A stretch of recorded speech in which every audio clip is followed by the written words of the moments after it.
Most of the night was like that, with her oppressed by the box that wasn't even there. She slept a little in the chair, on the floor, but never for long, mostly lying in the bed in the non-existent box, wide awake, feeling absurd. I should kill that fucking mime, she thought, around 4 a.m. A little after 5, she wondered if there were support groups for women who had slept with mimes.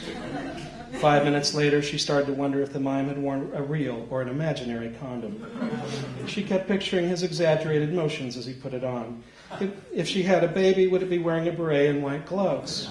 God damn it, she thought at 5:23 a.m., her eyes puffy. What's wrong with me? She must have fallen asleep for a few minutes anyway, for by the time she awoke, light was streaming through the window and the box was gone. Relieved, she called her office and left a message saying she'd be late. She slept a few hours. The rest of the day was a little hazy. Her responses slower than normal. And there was a point in the meeting where she completely blanked out and came to herself seconds later to find the client staring at her strangely. She recouped as best she could, waited through the rest of the day, left right at 5.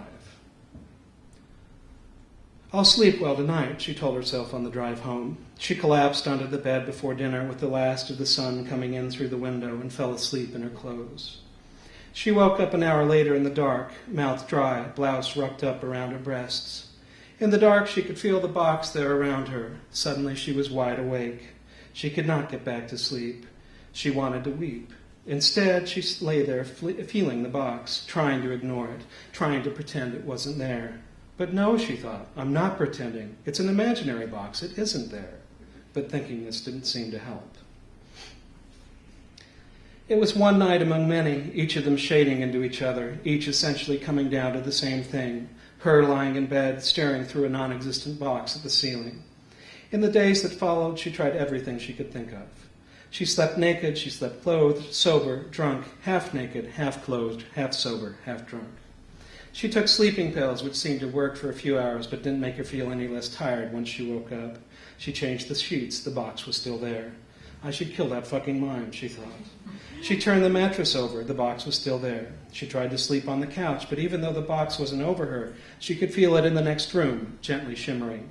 She tried to sleep at a friend's house, but somehow could still feel the box, even from there, blocks away, waiting for her. She started seeing a psychiatrist who tried to give her strategies for coping. Maybe, he suggested after 5 or 6 sessions, you need to give in to your inner mime, so to speak. My inner mime, she wondered. She listlessly attended 2 or 3 more sessions and then stopped. Which left her where exactly? In bed, beneath the box, having difficulty sleeping, eyes redder, mind more and more distracted, wishing every night as she tried to close her eyes and found they wouldn't close, that she were dead.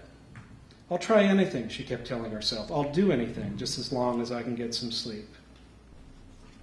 Which is what led her one night at 3 or perhaps 20 past 3 or perhaps somewhat closer to 4, hard to say since there had been so many nights since in which she had done the same thing, to begin thinking with 2 different parts of her head at once.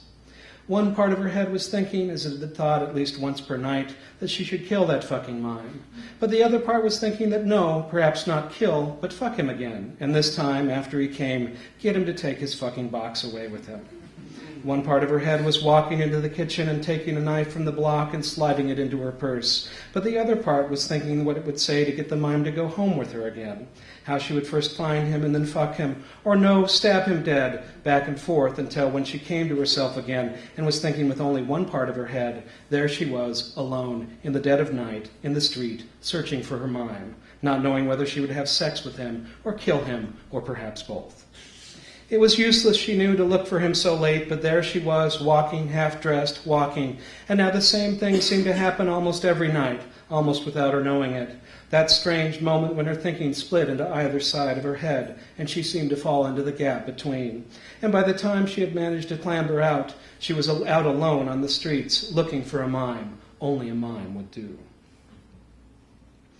And perhaps it is best to leave her there, half asleep and wandering, grasping at straws that don't exist. For what good can possibly come of any of this? At best, she will soon have butchered a mime in her bed, or will end up dead herself.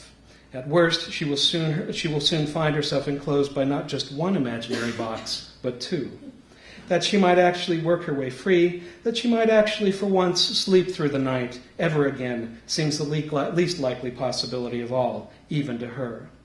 So let's leave her. Let's tuck the covers up around her neck and take a step or two backwards. Let's turn out the light, and despite the soft gleam of her open eyes in the darkness, despite the sounds of her tossing and turning within her box, despite, as night deepens, her little groans of frustration, let's smile and, lying, tell ourselves, yes, everything's all right. Yes, shh, yes, she's finally asleep. Thank you.